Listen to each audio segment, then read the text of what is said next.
Chapter 12. The Story of Kulashekara. As Sri Subaya Shreshti explained to me many new things clearly, and as I started understanding, I found elevation of my spirits. Subaya Shreshti started telling, Sripada Sri Vallabha is indeed Venkateshwara Swami. At the end of Kali Yuga, Sripada himself will come as Kalki Avatar. Generally, Brahmins say that Kali Yuga has 432,000 years.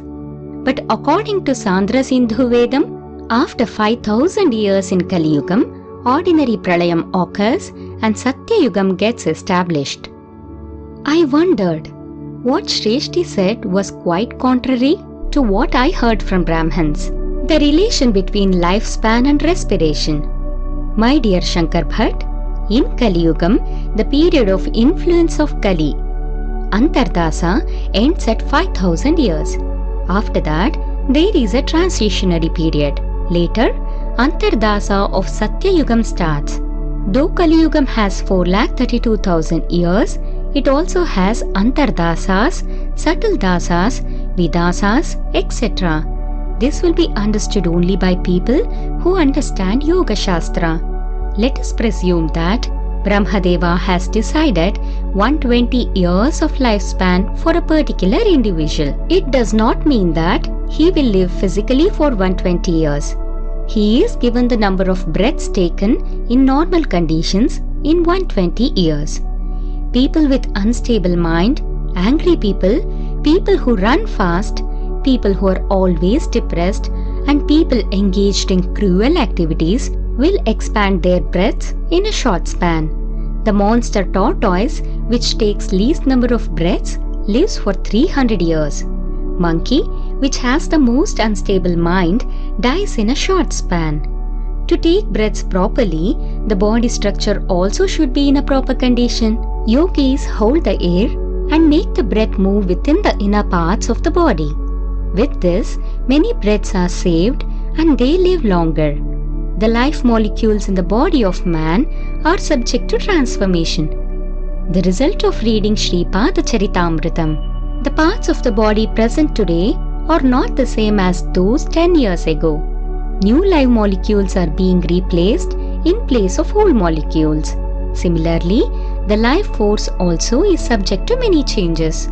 New life force is being created. The deceased old life force perishes. Similarly, the mental force also is subject to many changes. Old thoughts change, die, and new thoughts emerge. The newly emerged mental force has got the capacity of attracting divine force and divine grace. With that, mind becomes pure, the life or the prana becomes pure, and through that, the body also is becoming pure. The books like Sripada Sri Vallabha Charitamritam are really the Parameshwara's form. Siddha power and Yoga power remain inherent in every letter in this book.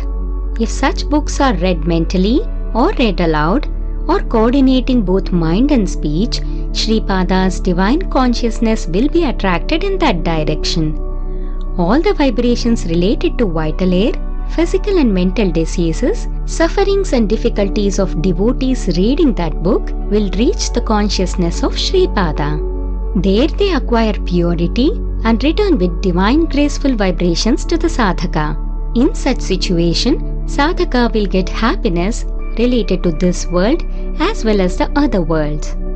The result of donating food, Annadanam, to good people. After reading the book, one should give food to 11 good people or donate equal amount of money in any Datta Kshetram. Then only the fruit of Parayana, reading, will be complete. By giving food to good people, sadhaka will get more lifespan. That means food material enough for some more years will be produced for that person unexpressed. Moreover, if they are satisfied, the bhoga and yoga vibrations related to peace, plenty, satisfaction, wealth also will be arised, unexpressed, unseen form. In due course of time, those seed vibrations become expressed and grow into great trees. Shri Krishna Paramatma took race grain from Draupadi Mata and blessed Durvasa Maharshi and his 10,000 disciples with food to their complete satisfaction. So, all that is offered to Sri Guru with devotion remains in unexpressed seed form and in due course of time becomes expressed and grant all wealth and luck to the sadhaka. Everyone should understand this. Once, Sri Krishna and Sudama went to the forest to bring darbhas, holy grass. Sri Krishna was tired and rested in the lap of Sudama. Without telling Sri Krishna, Sudama was eating flattered rice brought from ashramam. Sri Krishna, who was feigning sleep, woke up and asked, Sudama, I am hungry. When coming from home, did mother give any food to eat? Sudama said, No. He asked, It seems you are eating something? Sudama said, Nothing. I am repeating Vishnu Sahasranamas. Sri Krishna said, I had a dream that mother gave some flattered rice for both of us to eat and you were eating alone without giving to me. Then Sudama said, Shri Krishna, you are tired. That too it is daytime. Shastram tells that the dream that comes in this hour will not give any result. Shri Krishna laughed and kept quiet. In due course of time, Sudama became Kuchela and a poor man. He read Vishnu Sahasranamas many times to come out of poverty. At last, Shri Krishna's grace fell on him. He took flattered rice from Kuchela and gave him plenty of wealth. Because Kuchela allowed Krishna to rest his head on his lap when he got tired, Shri Krishna made Kuchela lie on a bed made of quills of Hamsa and massaged his feet. Prabhu indicated in this story how karma works without being recognized. Insult to skilled wrestler. When Sripada was a 4-year-old boy, one person who knew Marmakala, named Varmakala, came from Malayala Desham to Petikapuram. His name is Kulashekara. In our body, there are some life force centers controlling many parts. These are called marmas. By striking on these marmas, one can make that person unconscious. One can also make a part of the body useless, thus producing disability. These should be utilized to cure people suffering in those centers or to prevent symptoms of diseases. Some special marmas are called adangals. The art of healing diseases through these marmas is called marma chikitsa or marma treatment. The ancient surgeon who made this type of treatment known to people was Sushruta.